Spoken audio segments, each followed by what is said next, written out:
I just want to brag on Dan a little. All right, so like you guys heard my testimony. How many of you have never heard Dan yet?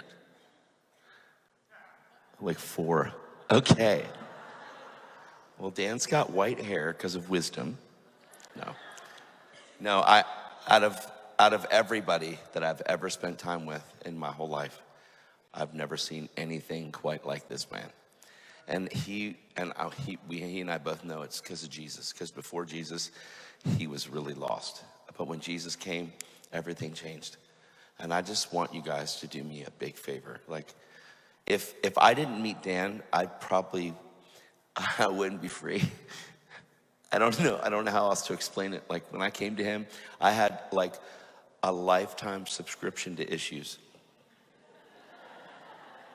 I can't even tell you. Like, it was horrible. And when I got saved, like, and I incorporated, I shared last night, for those 5.5 months, every time I'd call him, he wouldn't tell me what was wrong with me. He would tell me what Jesus says about my life.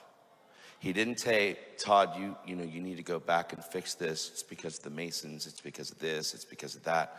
You have stuff in your life because your parents rejected you when you were a baby. That's like horrible. Like, once you've been accepted by Jesus, that rejection is over.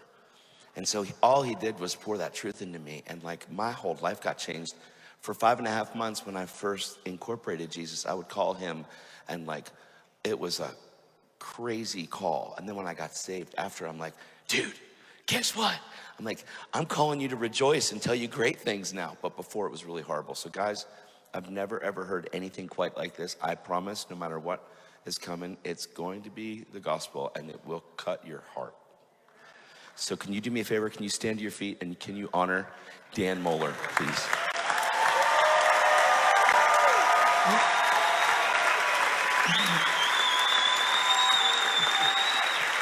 Thank you, guys.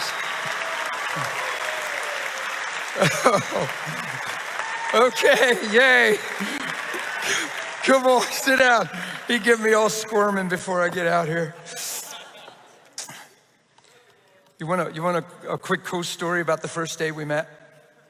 You all right with it? Real quick, and then I'll preach the gospel. But the gospel will somehow be tied in, right? He came in the back door of the church, and you could tell he was distraught. I was coming from the restroom, and I said, hey man, can I help you? He said, I just need to talk to somebody. I said, man, I'd love to talk to you. I'm with you if that's okay. And he said, that's good. And I looked in the office, I could tell it was intense. I told him we're gonna go upstairs. So I took him upstairs where I knew we wouldn't be interrupted. Big sanctuary, empty. We're sitting there, it was so funny. He started telling me a situation. So how much do you need to hear when a guy's on drugs for 22 years? You just don't need to hear all the horror stories. So he was telling me how bad, because he was feeling bad. So he's telling me how bad things were. And I listened for a little, just a little. And I thought, okay, and I'm a pretty good listener, but I listened enough. And I interrupted him, and I said, well, listen, man. I began to share, and he said, no, but, and he told me another horror story. And I said, and I cut him off. I said, listen, and I'll never forget it. I don't know, Holy Spirit's just so cool, because I didn't think it was so powerful when I said it, but he just went, whoa. But I never was a dude guy, right? He imparted the word dude into my life. So he's like, I'm talking to him, and I interrupted him like the second time, and he wasn't real tolerable. He said, dude. And I'm like, now I'm a dude. He says, dude. And he was a little intense. He was gentle. He didn't look like he was gonna hurt me or anything. He was just intense. He's like, dude, you're not even listening to what I'm saying, man. You're not listening to where I've been and what I've done. And I leaned in and I said, dude. I said, you're not listening to where he's been and what he's done. And here's the problem. You think where you've been and what you've done is who you are. But where he's been and what he's done is the real you. And I suggest you listen. And he went, okay, man, okay. And he just started crying. He's like, okay. And I just went on for a long time. And then I was preaching out this testimony of our lives and what we're created for. And I remember standing up, and I said, it was real dramatic. I stood up, and he's just sitting there doing what he always does. And I stood up and I said, And what you just want one thing. That day when you stand before him, because I promise you, friend, that day is coming. You want one thing. You want to stand before him and he say, man, I'm pleased. Well done, son. Come on in. And he said, dude, he is going to be pleased with you. He is going to. And he was like missing all it. And I slid it and I said, so what about you? What about you? And he's like, yeah, man. So that was the time we had, and I felt like God just went blink and just marked him to where he couldn't get away from what he heard and what he saw, and he couldn't relate, and it wasn't his revelation, and that's why he honored me so much, because I can tell the testimony and I don't cry. When he tells it, I cry. He was telling his band members, no, Jesus is real. I saw him. I met Jesus. And they said, you didn't meet Jesus, dude. What were you smoking? Why didn't you bring some of that, you know? And because they were smoking pot and talking, and he had already met me.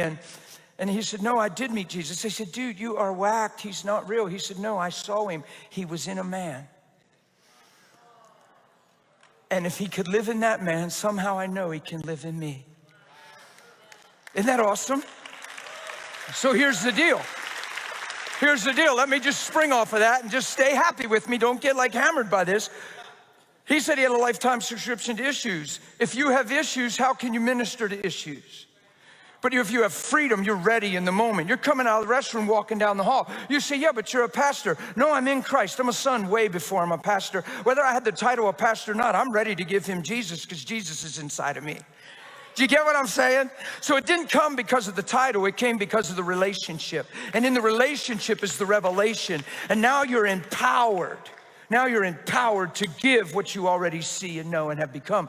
So seed time, harvest time. It's not that everybody you minister to is just gonna fall on the floor, shaking, trembling it up and live new life every day of their life. But God sowed something into him. He marked him in that moment.